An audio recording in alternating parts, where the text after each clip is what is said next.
लब्बैक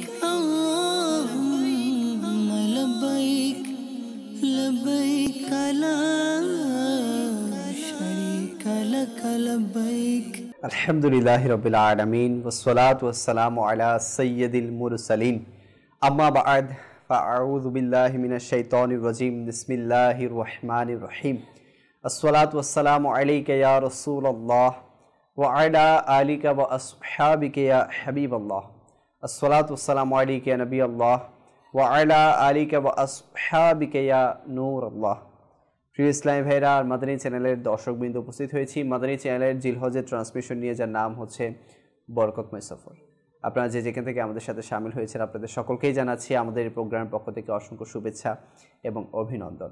আসুন শুরুতেই ভালো ভালো কিছু নিয়ত শামিল করে নেই, কেননা রাসূলুল্লাহ সাল্লাল্লাহু আলাইহি ওয়াসাল্লামের ফরমান হচ্ছে নিয়াতুল মুকমিনি খায়রুম মিন আমালিহ, অর্থাৎ মুসলমানের নিয়ত তার আমলের চেয়ে উত্তম। আমরাও নিয়ত করি যে আল্লাহ তাআলা এবং তার রাসূল সাল্লাল্লাহু আলাইহি ওয়াসাল্লামের রেজামন্দি হাসিলের উদ্দেশ্যে শুরু থেকে শেষ পর্যন্ত এই প্রোগ্রামটি দেখব, যা মাদানী ফুল আলোচনা করা হবে, শিক্ষণীয় বিষয় আসবে ইনশাআল্লাহ, এর উপর ভরপুর আমল করার চেষ্টা করব। দরুদে পাকের অসংখ্য অগণিত ফজিলত আছে। প্রিয় আকা মক্কি মাদানী মুস্তাফা হুজুরপুর নূর সাল্লাল্লাহু তাআলা আলাইহি ওয়া আলিহি ওয়াসাল্লামের রহমতপূর্ণ বাণী হচ্ছে, তোমরা যেখানেই থাকো না কেন আমার প্রতি দরুদে পাক প্রেরণ করো, কেননা তোমাদের দরুদ আমার নিকট পৌঁছে থাকে। সাল্লু আলাল হাবিব সাল্লাল্লাহু তাআলা আলা মুহাম্মদ সাল্লাল্লাহু তাআলা আলাইহি ওয়া আলিহি ওয়াসাল্লাম। দর্শক, আপনারা জানেন যে জিলহজের প্রথম তারিখ থেকে ধারাবাহিকভাবে আমাদের এই প্রোগ্রামটি কন্টিনিউ আছে। সেই সুবাদে আজকেও মোবালিকে দাওয়াত ইসলামী এবং নাতখে ইসলামী নিয়ে আপনাদের সামনে উপস্থিত হয়েছি। আমাদের সাথে আজকে অতিথি হিসেবে আছে আমাদের ফারুক ভাই। ফারুক ভাই কেমন আছেন? আলহামদুলিল্লাহ আলা কুল্লি হাল, মাশাআল্লাহ। ফারুক ভাই, আপনাকে জিলহজের অসংখ্য মোবারকবাদ। এবং সাথে সাথে আমাদের নাতখা ইসলামী ভাই মিনহাজ ভাইও আছেন। মিনহাজ ভাই কেমন আছেন আপনি? আলহামদুলিল্লাহ, মাশাআল্লাহ। মিনহাজ ভাইকেও মোবারকবাদ।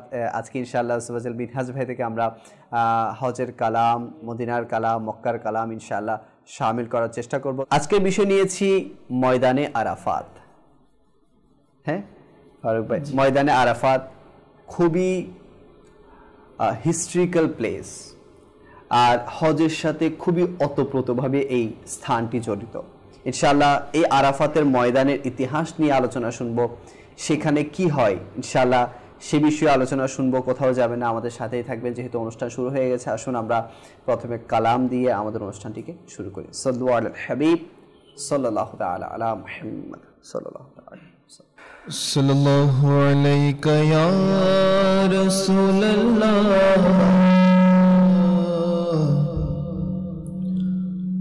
ওয়া সাল্লামু আলাইকা ইয়া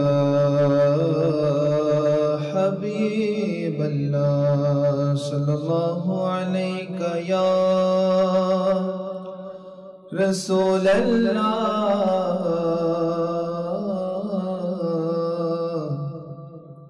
ওয়া সাল্লামু আলাইকা ইয়া হাবিবাল্লাহ। মন চায় যেতে মদিনা, দেখব সোনার মদিনা। মন চায় যেতে মদিনা, দেখব সোনার মদিনা। একদিন আমিও যাব আকা, একদিন আমিও যাব, ডাকলে শাহে মদিনা। একদিন আমিও যাব,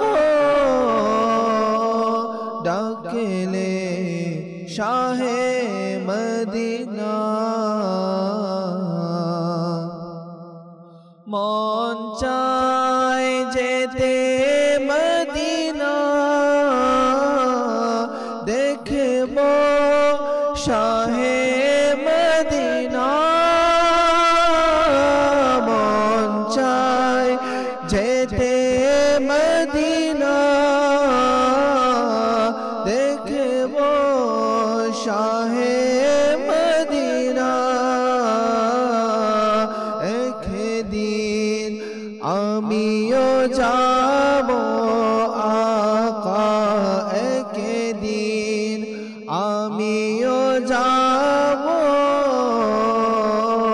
ডাকলে শাহে মদিনা মন চায় যেতে মদিনা দেখব সোনার মদিনা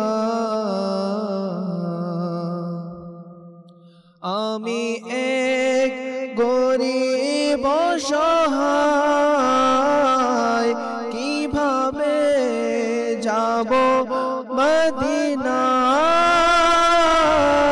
আমি এক গরিব দুঃখী কিভাবে যাব মদিনা প্রিয় নবীর করুণা প্রিয় নবীর দয়াতে একদিন যাব মদিনা প্রিয় নবীর দয়াতে একদিন যাব মদিনা মন চায় যেতে মদিনা দেখব শাহে মদিনা তোমারি বিরহে কাঁদি আমি একা নিরালায় তোমারি বিরহে কাঁদি আমি একা নিরালায় জানি না কত সুন্দর জানি না কত সুন্দর তুমি সোনার মদিনা জানি না কত সুন্দর তুমি সোনার মদিনা একদিন আমিও যাব একদিন আমিও যাব ডাকলে শাহে মদিনা তোমার ধুলি বালিতে রোগে শিফা রয়েছে তোমার ধুলি বালিতে রোগে শিফা রয়েছে কত পুত পবিত্র কত পুত পবিত্র তোমার ধুলি মদিনা কত পুত পবিত্র তোমার ধুলি মদিনা একদিন আমিও যাব একদিন আমিও যাব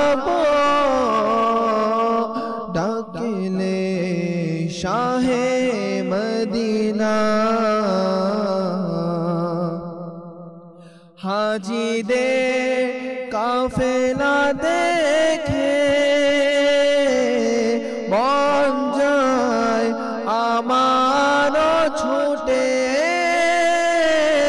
হাজিদে কাফেলা দেখে মন যায় আমারও ছুটে। অশ্রু বয়ে যায় আমার আকা, অশ্রু বয়ে যায় আমার তোমার ধ্যানে মদিনা, অশ্রু বয়ে যায় আমার তোমার ধ্যানে মদিনা। মন চায় যেতে মদিনা, দেখব সোনার মদিনা। একদিন আমিও যাব ডাকলে শাহে মদিনা। মাশাআল্লাহ, মারহাবা। দর্শক, আপনারা কালাম শুনিয়ে নিয়েছেন। আসলে এই প্রোগ্রামটি যখন করছি তখন মানে নিজের অন্তরের মধ্যেই মক্কা মদিনার যাওয়ার যে একটা তামান্না সেটা আরও বেড়ে যায়। যখন মক্কা মদিনার জিকির হয়, মক্কা মদিনার আলোচনা হয়, যখন কোনো কালাম শোনা হয়, আসলে একটা আশিকের ইচ্ছা অনেক পরিমাণে বেড়ে যায় যে সে কখন যাবে মদিনায়, সে কখন যাবে মক্কা সেই প্রান্তরে। তো আমাদের উচিত যাতে আমরা তামান্না করতে থাকি, তামান্নাকে বাড়িয়ে দেই, ফরিয়াদ বাড়িয়ে দেই। ইনশাআল্লাহ আজ্জা ওয়া জাল দয়া একদিন না একদিন হবে। মনে রাখবেন, বাচ্চা যত বেশি কান্না করে মা তত দ্রুত বেগে ছুটে আসে। তো আপনি যত বেশি আল্লাহ তাআলার দরবারে ফরিয়াদ করতে থাকবেন, কান্নাকাটি করতে থাকবেন, আল্লাহ রাসূল সাল্লাল্লাহু আলাইহি ওয়াসাল্লামের দরবারে ফরিয়াদ জানাতে থাকবেন, ইনশাআল্লাহ আজ্জা ওয়া জাল দয়া হয়ে যাবে। ইনশাআল্লাহ আজ্জা ওয়া জাল আমাদের উপরও দয়া হয়ে যাবে। আমরা ফারুক ভাইয়ের কাছে যাব এই বিষয়ে মাদানী ফুল শামিল করব। আলহামদুলিল্লাহি রাব্বিল আলামিন ওয়াসসালাতু ওয়াসসালামু আলা সাইয়্যিদিল মুরসালিন আম্মা বা'দ। জি লিয়াকত ভাই, আপনাকে অসংখ্য মোবারকবাদ যে আজকে একটি গুরুত্বপূর্ণ বিষয় নিয়েছেন, যা আলোচনা করার সুযোগও দিয়েছেন। মাশাআল্লাহ। ময়দানে আরফাত বা আরফাতের ময়দান,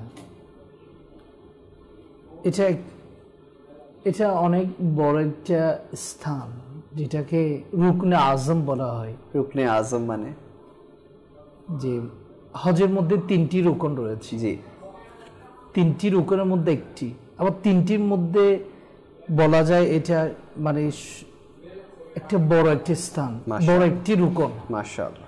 3টির মধ্যে যেমন একটি হচ্ছে ইহরাম পরিধান করা, 2 কাবার তাওয়াফ করা, 3 হচ্ছে কি করা, উকুফে আরফা, আরফার ময়দানে অবস্থান করা। এটার সাথে অনেক মানে স্মৃতি জড়িয়ে আছে। কেন আল্লাহ তাআলা এটা সেখানে অবস্থান করাটা হাজিদের জন্য কি করে দিয়েছেন, মানে আবশ্যক করে দিয়েছেন। আরাফাতের ময়দানে অবস্থান করা একটা নির্দিষ্ট টাইম আছে, এটা বলবো ইনশাআল্লাহ। নির্দিষ্ট টাইমের মধ্যে যদি কেউ মানে অবস্থান করতে না পারে আল্লাহ, তাহলে এই বছরের হজ তার হবে না। আল্লাহু আকবার। টাইমটা যদি চলে যায়, অতিবাহিত হয়ে যায়, অর্থাৎ ওই টাইমের মধ্যে তাকে ওখানে হাজীকে ওখানে থাকতে হবে আরাফাতের ময়দানে, না হলে তো আল্লাহু আকবার। উনি অনেক বছর বা অনেক দিন ছিল, কিন্তু কি করেছে, তাওয়াফ করেছে, উমরা করেছে, বা পরবর্তীতেও গিয়েছে আরাফাতের ময়দানে, কিন্তু যে টাইমে ওখানে যাওয়া উচিত জি ওই সময় যায়নি। আল্লাহু আকবার। তো দেখুন আরফা ওই টাইমটা আমাদেরকে বলে দিবেন। জি ইনশাআল্লাহ বলবো যে ময়দানে আরফাটা কি, আরফাতের ময়দান যেটা মক্কা শরীফের কোন দিকে অবস্থিত বলা হচ্ছে, এটা মক্কা শরীফ থেকে, মক্কা শরীফের দক্ষিণ পূর্বে, অর্থাৎ মক্কা শরীফ থেকে প্রায় যে 20 কিলোমিটার দক্ষিণ পূর্বে একটা ময়দান, যে প্রশস্ত ময়দান, যাকে যে ময়দানে আরফাত বলা হয়, যেখানে জাবলের রহমত পাহাড়ও রয়েছে। আচ্ছা, মাশাআল্লাহ। যে পাহাড়ের উপর যে বসে আমার নবী করিম সাল্লাল্লাহু আলাইহি ওয়াসাল্লাম খুতবা প্রদান করেছে, জাবলে রহমত। তো জাবলে রহমতের পাশে যে বিস্তীর্ণ কি রয়েছে, মাঠ রয়েছে, সেটা হচ্ছে ময়দানে আরাফাত, আরাফাতের ময়দান। জি, এটার গুরুত্ব অনেক। বললে আরফা শব্দের অর্থ এমনি যদি শাব্দিক অর্থ, এটা হচ্ছে জানা, পরিচিত হওয়া, কারোর সাথে আমার সাথে আপনার ইন্ট্রোডিউস হয়েছে, এটাও পরিচিত বলা হয়। তো এই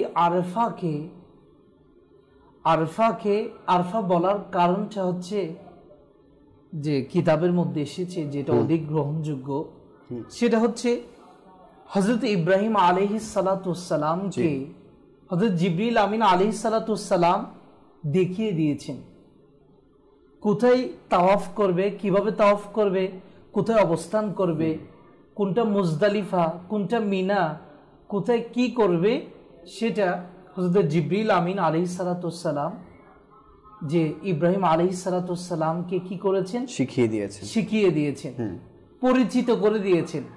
এই জন্য বলা হয় এটা আরাফা। আচ্ছা, তো শিখিয়ে দিয়েছেন কোথায় কি করতে হবে, এই জন্য নামকরণ করা হয়েছে সেটাকে আরাফা। তো এই ময়দানে আরাফা হজের একটি অনেক গুরুত্বপূর্ণ একটা রুকন। জি, একটু আরজ করব যে রফিকুল হারামাইন, আমার আমিরুল সুন্নাত দামাত বারকাতুহুল্লাহ আলাইহির একটা অনেক গুরুত্বপূর্ণ কিতাব। জি, রফিকুল হারামাইন, দুনো হারামাইন শরীফের রফিক। জি, মাশাআল্লাহ। বন্ধু, আপনার যখন যেখানে যাবেন এর আগে একটু দেখে নেবেন, আপনাকে রেহনুমাই করবে।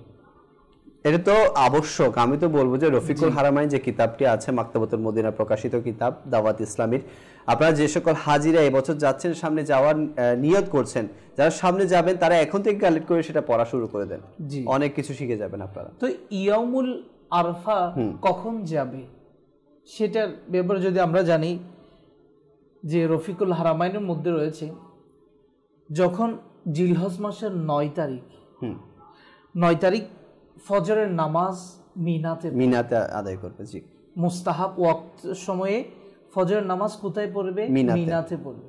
কিন্তু অনেকে আছে মুআল্লিমের বা অনেকের অজ্ঞতা, না জানা বা তাড়াহুড়া করার কারণে অনেকে রাতে চলে যান।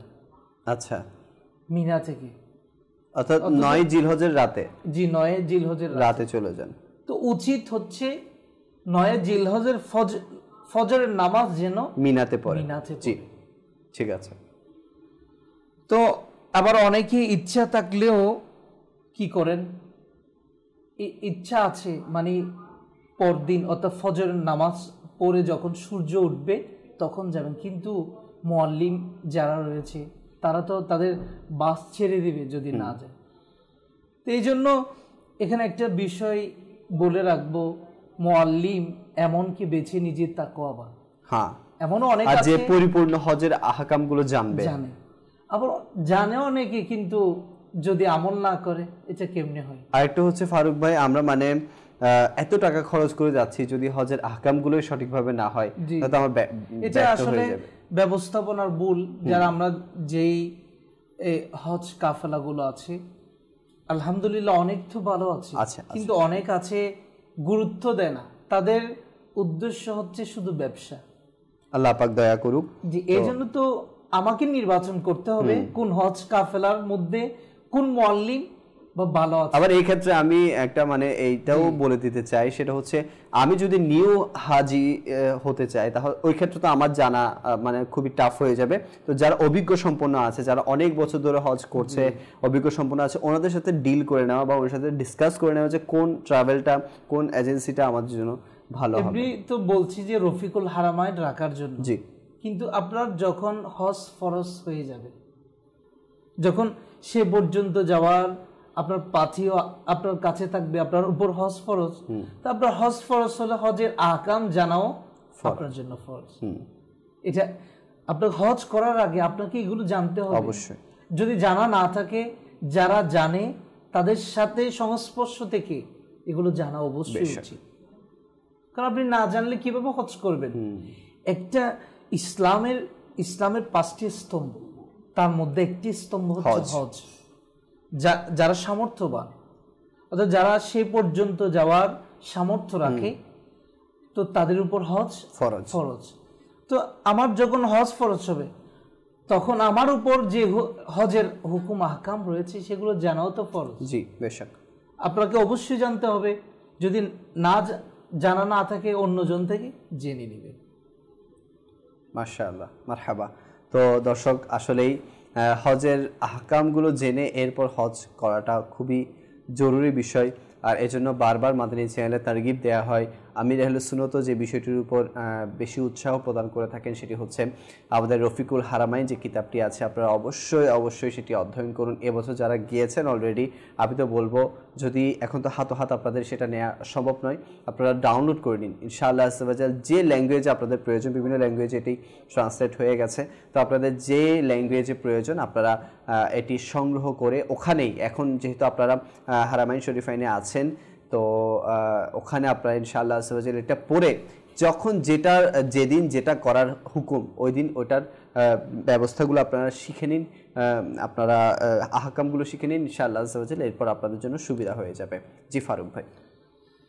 তো তাহলে ফজরের নামাজ মিনাতে পড়বে। জি, যখন সূর্য উঠবে তখন যে মসজিদে খাইফ, আচ্ছা, আল্লাহ আমাদেরকে নসিব করুন, আমিন আমিন। আমরা তো কিতাব পড়ে বর্ণনা করছি বা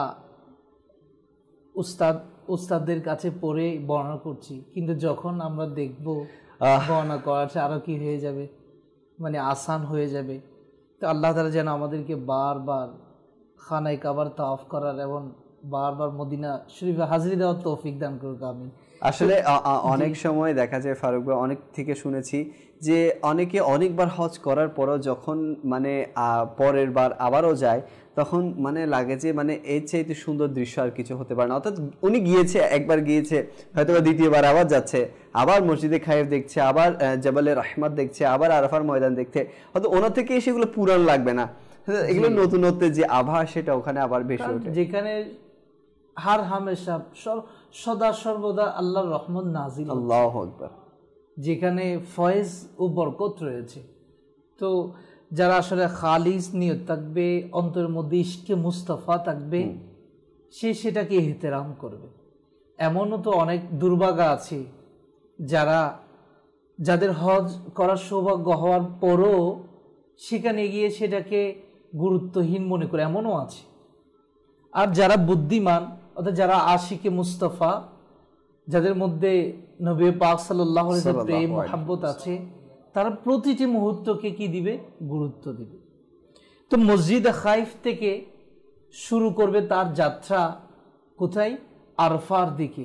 বলা হচ্ছে আমির সুন্নাত দামাত বারকাতুহুল আলিয়া, আপনি বলেছেন ফজর নামাজটা মসজিদে খাইফে আদায় করবে না, মিনাতে আদায় করবে। মসজিদে খাইফ থেকে রওনা শুরু হবে। আচ্ছা। তো এবং পথের মধ্যে লাব্বাইক আল্লাহুম্মা লাব্বাইক, এই যে লাব্বাইকের সাদা আছে এটা পড়বে, জিকির দরুদ বেশি করে পড়বে, এবং অন্তরের মধ্যে অন্য কিছুর খেয়াল রাখা যাবে না। দিলকে, অন্তরকে একমাত্র আরফার ময়দান বা আল্লাহর রাসূলকে স্মরণ করতে হবে। দুনিয়াবি কোনো খেয়াল যেন না আসে, এবং এটা চেষ্টা করতে হবে যে যেন মানে দিল সবসময় কোন দিকে ঝুঁকে থাকে, আল্লাহর দিকে বা আল্লাহ তাআলার দিকে, নিজের গুনাহের উপর নজর রাখবে। জি, যেন আমার সমস্ত গুনাহ যেন মাফ হয়ে যায়, যেন আমি আমার যে সুযোগ আল্লাহ আমাকে দিয়েছেন ওটা যেন কাজে লাগে। কোন একটা মুহূর্ত যেন আমরা সেখানে গল্প গুজব করে বা অন্য ধ্যানে যেন সময়কে নষ্ট না করি। ফারুক ভাই, আমাদের অন্যান্য কাজ তো আমরা দেশে এসেও করতে পারবো, কিন্তু ওখানে যা পাবো সেগুলো তো আর অন্য কোথাও পাবো না। সময়টা আর কখনো বছর কোনো ফিরে আসবে না, অর্থাৎ জীবনে এটা শেষ হতে পারে, শেষ একটা মুহূর্ত আসতে পারে। এই জন্য জামিয়া সুন্নাত দামাত বারকাতুহুল আলিয়া বলেন যেন অন্য কোনো খেয়াল যেন না থাকে। এটাকে দুনিয়ার মধ্যে সবচেয়ে শ্রেষ্ঠ নিয়ামত যেন মনে করে। আর যখন এই দোয়া পড়তে পড়তে লাব্বাই, আরফাতের অনেক বড় দোয়া আছে, তো এখানে তো হয়তো মানে ইনশাল্লাহ যারা রফিকুল হারামাইন অধ্যয়ন করবে ইনশাল্লাহ সেটা মুখস্থ করে নেবেন, যা বা হাতে যদি কি থাকে রফিকুল হারামাইন থাকে তা থেকে পড়ে নিবে অবশ্যই।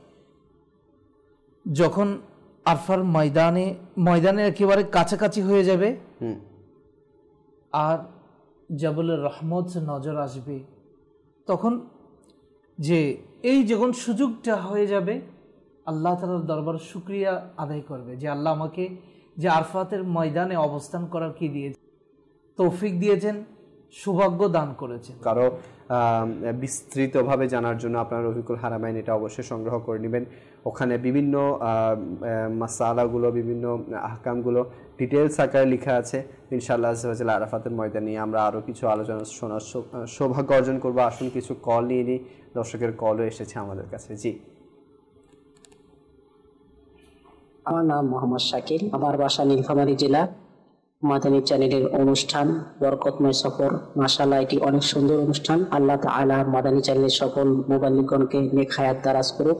আমার মা অসুস্থ, দোয়ার অনুরোধ রইল। আসসালামু আলাইকুম ওয়া রাহমাতুল্লাহি ওয়া বারাকাতুহু। ওয়া আলাইকুম আসসালাম ওয়া রাহমাতুল্লাহি ওয়া বারাকাতুহু। আল্লাহ পাক আপনাকে ভালো রাখুক, সুস্থ রাখুক এবং আপনার আম্মাকে শিফা দান করুক, নেক ও সুস্থ হায়াত নসিব করুক। এভাবে আমাদের সাথেই থাকুন। জি, নেক্সট কল। বগুড়া গাবতলী থেকে বলছিলাম। আমার নাম মোহাম্মদ সোনাউল্লাহ। আমি দোয়া করি আপনাদের এই চ্যানেল দীর্ঘজীবী হোক, আপনাদের চ্যানেলের মাধ্যমে ইসলাম আরো অগ্রসর হোক, এগিয়ে যাক। আমিন আমিন আমিন। আল্লাহ পাক আপনার সমস্ত নেক ও জায়েজ আশাগুলোকে পূরণ করুক। জি, নেক্সট কল। আমার নাম মোহাম্মদ আশরাফুল ইসলাম, আমার বাসা মুন্সিগঞ্জ। আজকের বরকতময় সফর, মাশাআল্লাহ মারহাবা, খুব সুন্দর একটি অনুষ্ঠান। এই অনুষ্ঠান থেকে আমরা অনেক কিছু শিখতে পেরেছি। আল্লাহ তাআলা আরো বরকত দান করুক। আসসালামু আলাইকুম ওয়া রাহমাতুল্লাহি ওয়া বারাকাতুহু। ওয়া আলাইকুম আসসালাম ওয়া রাহমাতুল্লাহি ওয়া বারাকাতুহু। মাশাআল্লাহ, আপনাকে আল্লাহ পাক বরকত দিক। জি, নেক্সট কল। বগুড়া থেকে বলছিলাম। মাদানী চ্যানেলে সুন্দর অনুষ্ঠান চলছে। আজকে এই অনুষ্ঠানকে যারা সাজিয়েছেন আল্লাহ তাআলা সকলকে ভালো রাখুক। আর এই মাদানী চ্যানেলে যারা রয়েছেন আল্লাহ তাআলা সকলের নেক হায়াতকে বাড়িয়ে দেখ। আর মাদানী চ্যানেল আজীবন আজীবন চলুক। আসসালামু আলাইকুম ওয়া রাহমাতুল্লাহি ওয়া বারাকাতুহু। ওয়া আলাইকুম আসসালাম ওয়া রাহমাতুল্লাহি ওয়া বারাকাতুহু। আল্লাহ পাক আপনাকে অসংখ্য বরকত দান করুক। এভাবে আমাদের পাশে থাকবেন। অনেকে সোশ্যাল মিডিয়ার মধ্যে আছেন আমাদের সাথে। আকরাম ভাই আছেন, উনি বলছেন আল্লাহ তাআলা ওনাকে মদিনায় যাওয়ার তৌফিক দান করুক। আমিন। আল্লাহ তাআলা আমাদেরকেও মক্কা মদিনার হাজরি নসিব করুক। আরেকজন মহেশখালী থেকে উনি মেসেজ দিয়েছেন, অনেক লম্বা মেসেজ। একজন অ্যাক্সিডেন্ট করেছেন বলেছেন, আল্লাহ পাক ওনাকে শিফা দান করুক, সুস্থতার সাথে আবারও জীবনযাপন করার তৌফিক দান করুক। শেখ মোহাম্মদ ইসলাম, মাশাআল্লাহ। মুস্তাজিব আত্তারি ভাই আছেন চট্টগ্রাম খুলশি থেকে। এরপর আছেন সাইফুল ভাই, মাশাআল্লাহ। এরপর আছেন জাহেদুল ভাই। এরপর আছেন ওবায়দুল্লাহ ভাই, মাশাআল্লাহ। আচ্ছা, আবু হানিফ ভাই আছেন।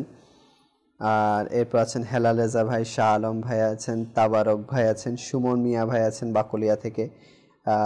এরপর আরও আছেন আচ্ছা জহিরুল ইসলাম জহির ভাই হবিগঞ্জ থেকে, মাশাআল্লাহ, নিয়মিত দর্শক উনি। এরপর আছেন ভোজপুর থেকে, ফটিকচুরি ভোজপুর থেকে এক দর্শক আছেন। আল্লাহ পাক আপনাদেরকে বরকত দান করুক। আসুন ডিসকাশনের দিকে ফিরে যাওয়ার আগে আবারও আরেকটি কালাম আমাদের অনুষ্ঠানে শামিল করি। ডেকে না প্রিয় নবী তুমি মোরে মদিনাতে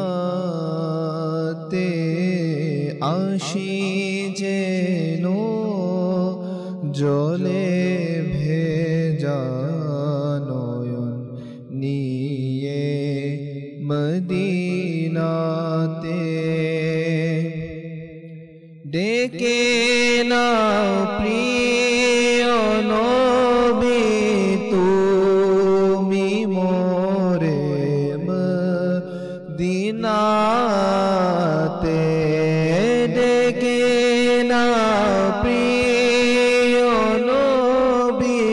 তুমি মোরে মদিনাতে আসি যেন জলে ভেজা নয়ন নিয়ে মদিনাতে আসি যেন জলে ভেজা নয়ন নিয়ে মদিনাতে জীবনে হবে কি তোমার দিদার ইয়া রাসূলুল্লাহ এ আশায় রয়েছি আমি গুনাহগার ইয়া রাসূলুল্লাহ আমার সালাম দিও হাজী নবীর দারে কেদে কেদে আমার সালাম দিও হাজী নবীর দারে কেদে কেদে প্রিয় নবীর রওজা শরীফ প্রিয় নবীর রওজা শরীফ যখন দেখবে মদিনাতে ডেকে না প্রিয় নবী তুমি মোরে মদিনাতে মদিনার বিরহ কত করেছে প্রিয় নবী মদিনার বিরহ কত করেছে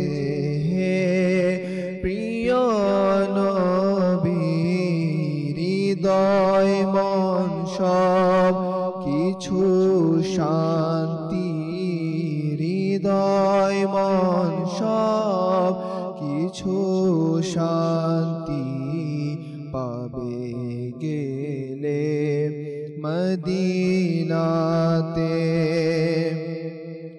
বড় পীর গৌসে আজমের দোহাই দিলাম ওহে খোদা বড় পীর গৌসে আজমের দোহাই দিলাম ওহে খোদা সবুজ গম্বুজ দেখাও খোদা সবুজ গম্বুজ দেখাও খোদা তুমি মোরে মদিনাতে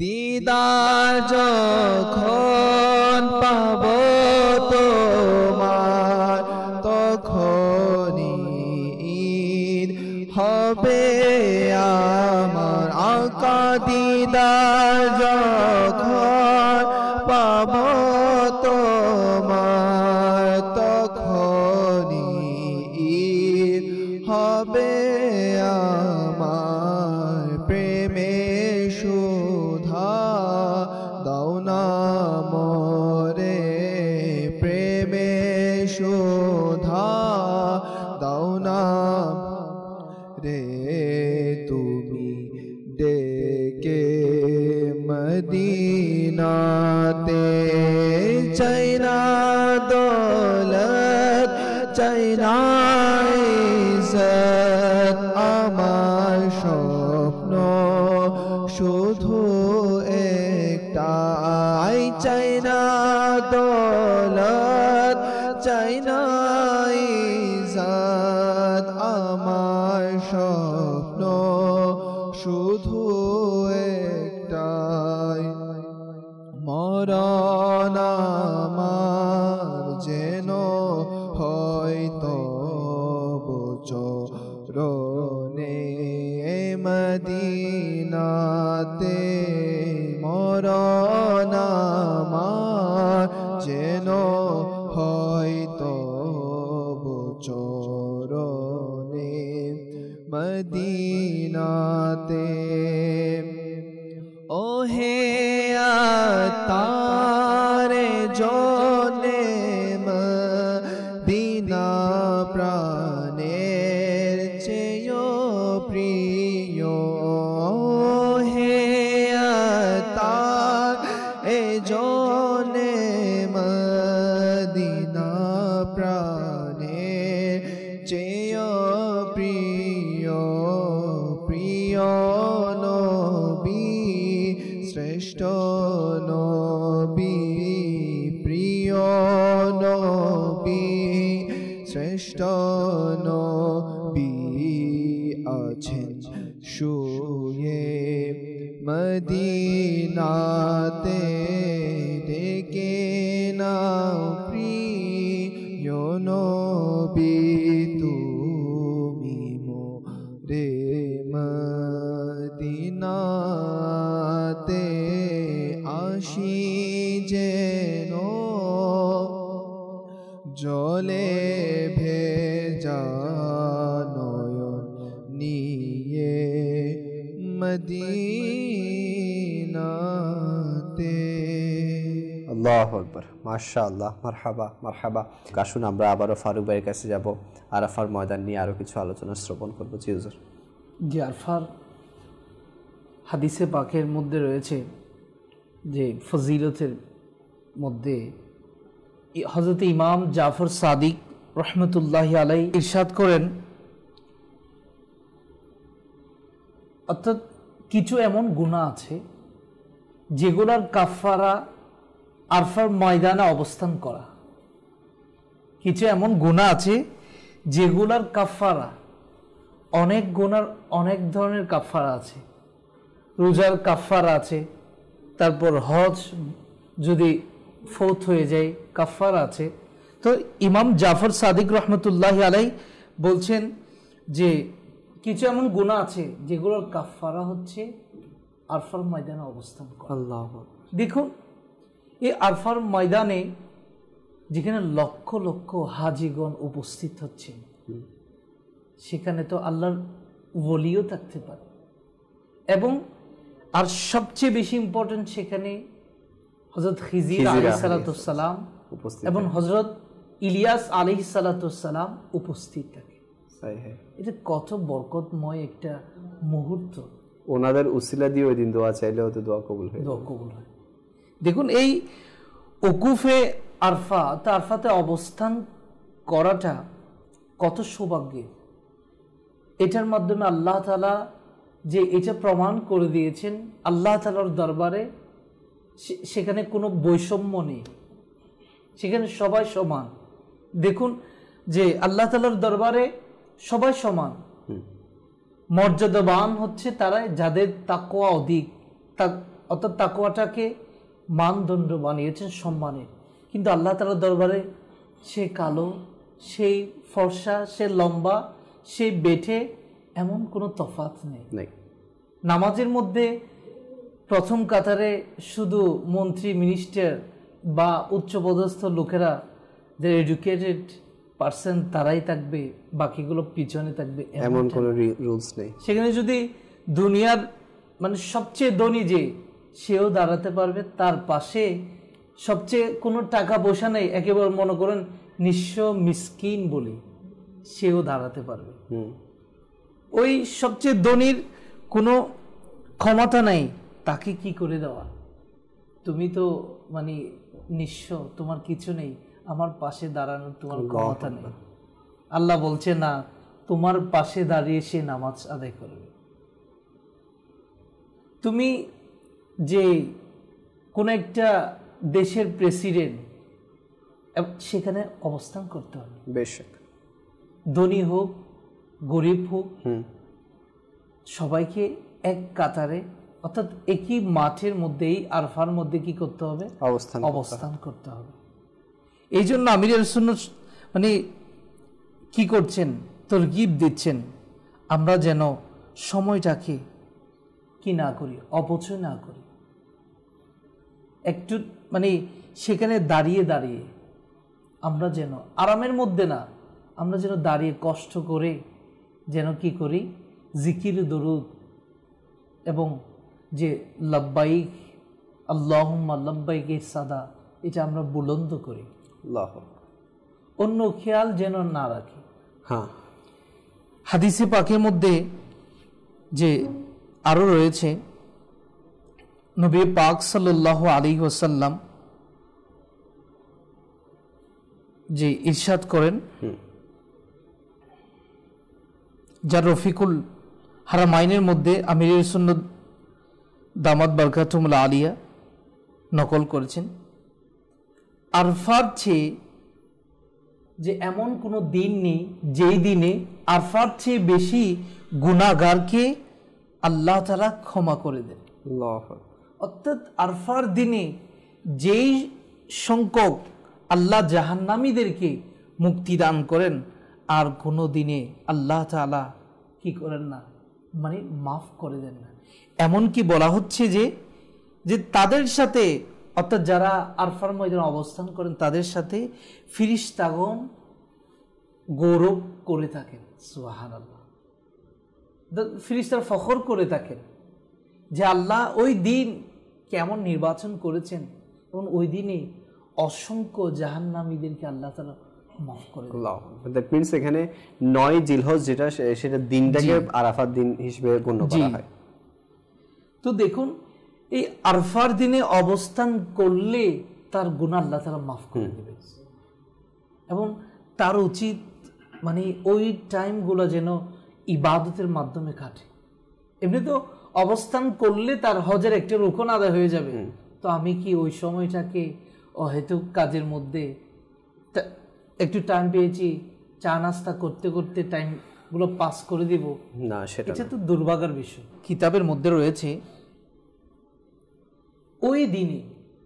ওই দিন কেন শ্রেষ্ঠ, এবং ওই দিন যে আল্লাহ তাআলা অসংখ্য জাহান্নামীদেরকে কি করে থাকেন, মুক্তি দান করেন। এবং সেটার কারণ হচ্ছে, এবং ওই দিন আরেকটা শ্রেষ্ঠত্ব হচ্ছে, ওই দিন আল্লাহ তাআলা যে শয়তানকে অপমান, অপদস্থ এবং মানে কি বলবো, একেবারে অপদস্থ করে দেন। সে তো কি হয়ে যায়, নিরাশ হয়ে যায় যে আল্লাহ তাআলা গুনাহগারকে কি করে দিচ্ছেন, মাফ করে দিচ্ছেন। তার তো অন্তর জ্বলে যাচ্ছে, সেখানে অবস্থান করাটা আল্লাহ তাআলা মাফ করে দিচ্ছেন। আল্লাহু আকবার। তো ওই দিন শয়তানকে অপদস্থ করা হয় যে, এবং ওই সময় আল্লাহ তাআলার রহমত বর্ষিত হয়ে থাকে, যেখানে লক্ষ লক্ষ হাজিগণ উপস্থিত আছেন, অনেকে দাঁড়িয়ে একেবারে মানে ছায়া ছাড়া, কোনো গাছের ছায়া, কোনো কিছু ছাড়া। এটাও তরগিব দেওয়া হচ্ছে যে যেন যদি কষ্ট হয়, যেটা তাবু আছে ওখানেই থাকবে, কিন্তু সবচেয়ে উত্তম হচ্ছে যে যেন সূর্যের আলোটা তার উপর পড়ে, এবং তিনি যে দণ্ডায়মান অবস্থায় যেন কি করেন, এই জিকির দুরুদ লব্বাইক এটা বলেন। এই জন্য যারা হাজিগণ আছে, আল্লাহ আমাদেরকে বারবার হজ করার তৌফিক দান করুন। তো হাজিদের উচিত ওই সময়টাকে কি দেওয়া, গুরুত্ব দেওয়া। আমরা আমিরুল সুন্নতকেও দেখেছি যে আমিরুল সুন্নত সেখানে সদা সর্বদা কান্নারত অবস্থায় থাকেন। আরাফার ময়দানে যখন অবস্থান করেছিলেন, উনি কান্নারত অবস্থায় দোয়া করতে, কেননা ওখানকার দোয়াগুলো কবুল, আরাফাতের ময়দানের দোয়াগুলো কবুল। তো আমিরুল সুন্নত কোনো দোয়াকে মিস করতেন না, দোয়া করতেন আর কান্না করতেন, দোয়া করতেন আর কান্না করতেন।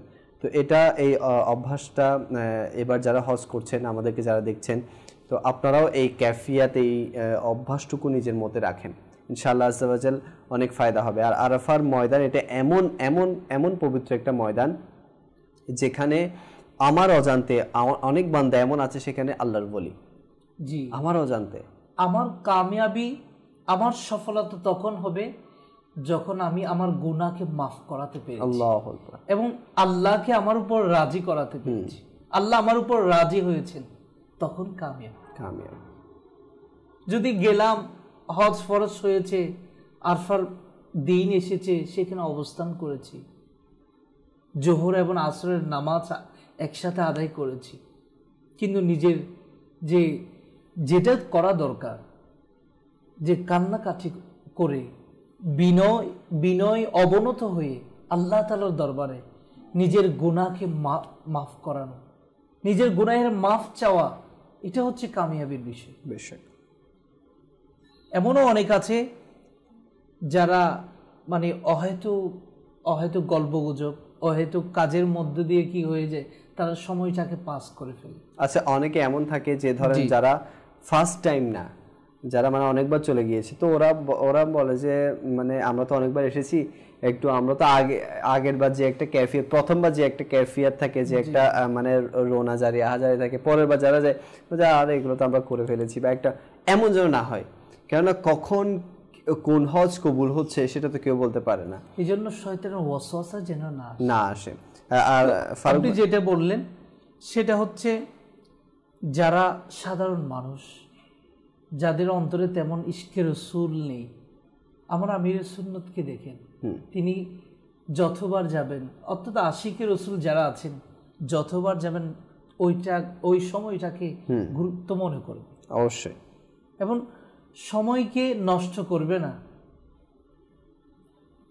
প্রথমবার হোক, দ্বিতীয়বার হোক, চতুর্থবার হোক, অর্থাৎ যতবার যাবেন যারা আশিকে রসুল, তারা ওইটাকে কি দিবেন, গুরুত্ব দিবেন। আচ্ছা, যেহেতু সময়ের সংক্ষেপ, আপনার থেকে জানতে চাইবো আরাফার দিনের রোজার ফজিলত আছে, জি, এই সম্পর্কে যদি আপনি আমাদেরকে একটু জানাতেন। হাদিসে পাকের মধ্যে রয়েছে, নবী পাক সাল্লাল্লাহু আলাইহি ওয়াসাল্লাম ইরশাদ করেন যে হুজুর পাক সাল্লাল্লাহু আলাইহি ওয়াসাল্লামকে জিজ্ঞাসা করা হলো যে আরফার দিনে রোজা রাখার ব্যাপারে, তখন নবী পাক সাল্লাল্লাহু আলাইহি ওয়াসাল্লাম ইরশাদ করেছেন যে আরফার দিনে রোজা রাখাটা তার বিগত 1 বছরের এবং আগামী 1 বছরের গুনাহের কাফারা স্বরূপ। সুবহানাল্লাহ।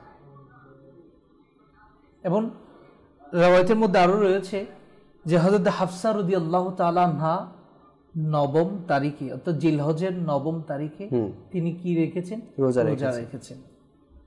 তো ওই হাদিসে পাক আমাদের জন্য যথেষ্ট, যে যারা আরফার দিনে রোজা রাখবে তার বিগত 1 বছর এবং আগামী 1 বছর গুনাহ। এটা আবার হাজিদের জন্য না, জি, এটা যারা এমনি যারা হজ করছে না, বা আরব শরীরে আছে কিন্তু যারা হজ করছে না তাদের জন্য, অর্থাৎ হাজিদের জন্য না, এটা যারা গায়রে হাজি আছে ওনারা এই পালন করবে। আচ্ছা, অনেকে প্রশ্ন করে থাকে ফারুক ভাই যে আমরা কি মানে আরব শরীফের 9 তারিখে রোজা রাখবো নাকি বাংলাদেশের 9 তারিখে? বাংলাদেশের 9 তারিখ, ওই তারিখ, অর্থাৎ আমাদের এখানে হচ্ছে মঙ্গলবার আমরা আরাফার রোজাটা রাখবো। তো এটার অনেক ফজিলত আমরা শুনেছি। তো ইনশাআল্লাহ যদি সম্ভব হয়, অনেকে তো শুরু থেকেই রোজা রাখা শুরু করে দিয়েছে, প্রথম 9টি রোজা অনেকে রাখেন।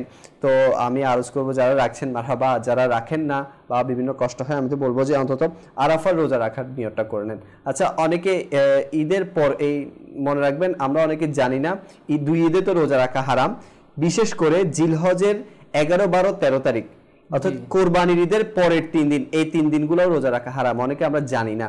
বছরের 5টা দিন রোজা রাখা হারাম, তার মধ্যে 2টা ঈদের দিন আর কোরবানের পরের 3 দিন, অর্থাৎ কোরবানের পরের 3 দিন, আজকে কোরবান হলে পরের 3 দিন, আরো এই মোট 5 দিন রোজা রাখা হারাম। তো এটা মনে রাখবেন, অনেকে ভুলবশত রোজা রেখে ফেলেন। তো এই দিনগুলো যেহেতু হারাম, এখানে রোজা রাখা নিষেধ আছে। জি ফারুক ভাই, শেষ মাদানী ফল আপনার থেকে আমি শামিল করব। সময় তো অনেক সংক্ষিপ্ত হয়ে গেছে। জি, যে কিতাবের মধ্যে আসছে যে আরফার ময়দানে যে দোয়া করলে দোয়া কবুল হয়, জি, সেটা একটা মানে ইমান আফরোজ একটা ঘটনা।